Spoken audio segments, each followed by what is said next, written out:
Once upon a time, in a quiet little town where the rooftops lay under a thick blanket of snow, winter ruled the streets. The air was crisp and sharp, and the snowflakes danced down from the night sky like tiny shimmering stars.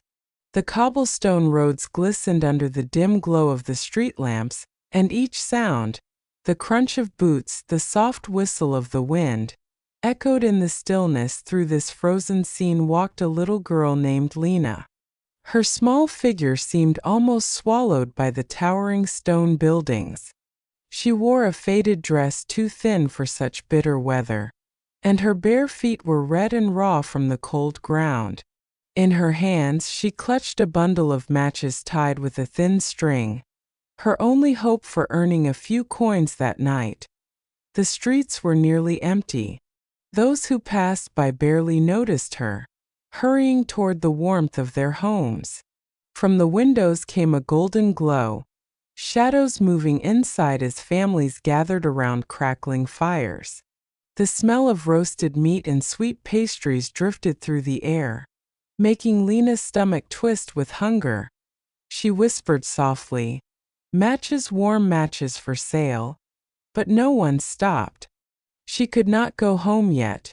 The attic where she stayed was unheated, and there would be nothing to eat if she returned without selling anything. As the wind grew colder, Lena found a small corner between two buildings and sat down, trying to shield herself from the icy gusts. Her tiny hands shook, her fingers stiff and numb. She looked at the matches. Just one, she thought. Just one to feel a little warmth. She struck the match. FFFA. A small flame bloomed, bright and golden, pushing back the shadows. In its glow, the gray wall in front of her faded away, and there stood a grand iron stove, glowing red with heat. The warmth touched her skin, melting the chill from her fingers. She held her hands closer, smiling. But as the flame died, the stove vanished, and she was back in the cold. She lit another match. This time the light revealed a long wooden table covered with a feast: roasted goose with crisp brown skin, steaming bowls of soup, fresh bread still warm from the oven, and cakes dusted with sugar. Lena could almost taste the sweet frosting. She reached out for a piece, but the flame flickered and went out, taking the vision with it. One by one, she struck more matches. In the glow of the next, she saw a towering Christmas tree covered in candles, glittering ornaments, and ribbons. Around it, children laughed and sang, their cheeks rosy with joy. She could hear their voices, soft and sweet, and for a moment she felt part of their happiness. Then the match burned away, leaving her in silence. Her last few matches lay in her hand. She lit another, and there she was, her grandmother, the one person who had ever truly loved her. Her grandmother's eyes shone with warmth, her arms open wide. "Lena," she said gently, "come here, my sweet child." Tears filled Lena's eyes. She lit match after match to keep her there, the tiny flames joining together in a bright golden light that wrapped around them both. And that moment, Lena no longer felt the cold. She felt only her grandmother's embrace, the smell of fresh bread, and the soft hum of a lullaby. A voice broke through the dream. "Look over here." A kind woman, a man carrying a lantern, and a boy about Lena's age hurried toward her. They wrapped her in a thick blanket and lifted her up. That night, Lena slept in a warm bed for the first time in months. She dreamed of her grandmother, standing beneath a sky full of stars, smiling and holding out her hand. The warmth of that dream stayed with Lena forever. From that day on, Lena was never alone again. The light of the matches and the love she had felt stayed in her heart, guiding her through every winter to come. Once upon a time, far beyond rolling hills and rivers of silver light, there was a magical town that ticked like a giant clock. The place was called Gearford, and it was unlike anywhere else in the world. The houses were built from brass and copper, their roofs glittering like gold in the morning sun. The streets were paved with smooth stones that chimed when you walked on them, as if the whole town sang with every step. In Gearford, everything ran on time. The baker's oven whistled at exactly 7 o'clock each morning. The lamps turned on at precisely 8 in the evening. Even the flowers in the gardens opened and closed their petals according to the rhythm of the great clock tower, the heart of the entire town. Inside that tower lived a little girl named Alara. She wasn't just any girl. She was the youngest apprentice of the master clockmaker, her grandfather, who kept Gearford running. Alara had big curious eyes the color of polished amber, and her pockets were always full of tiny screws, springs, and mysterious little gears. But Alara had one problem. She dreamed too much. While her grandfather measured time to the exact second, Alara wondered what it would be like if the clouds stopped moving for a while, or if a day could last twice as long. She thought clocks should tell stories, not just hours. One crisp autumn morning, something strange happened. Alara woke to the sound of silence. No chimes, no ticking.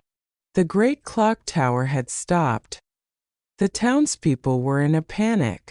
Without the clock, the baker didn't know when to bake his bread. The school bell didn't ring, and the flowers stayed closed all day. Gearford was frozen in confusion.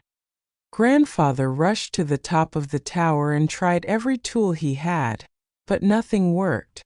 The gears were stuck as if something invisible was holding them still.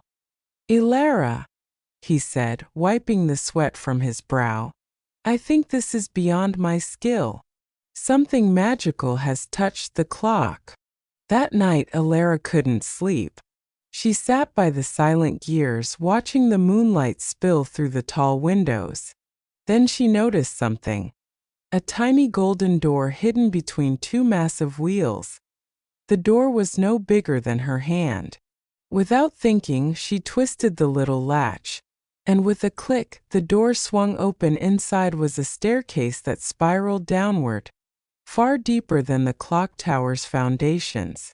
Alara followed it, her lantern lighting the way, until she reached a vast underground chamber. And there it was. The heart of time. It was a crystal, glowing softly, suspended in the air by threads of silver light. But the crystal was cracked, and from the cracks leaked little motes of golden dust that vanished into the air. Next to it sat a small, peculiar creature, a clockwork fox with brass fur and emerald eyes. Its tail was made of tiny golden chains, and its voice was the soft ticking of a watch. "Who are you?" Alara asked. "I am Tox, guardian of the heart," the fox replied. "But I have failed. The crystal is breaking because time has been taken." "Taken? By who?" Tox's eyes dimmed. "By the Time Eater, a shadow that steals hours and hides them so the world grows tired." Alara's mind raced. "Can we get them back?" The fox nodded. "Yes, but it will not be easy. We must enter the forgotten hours and bring them home." Without hesitation, Alara agreed.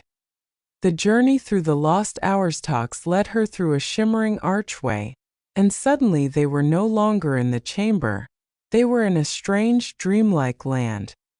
The sky was a deep violet, and giant pocket watches floated in the air, swinging slowly.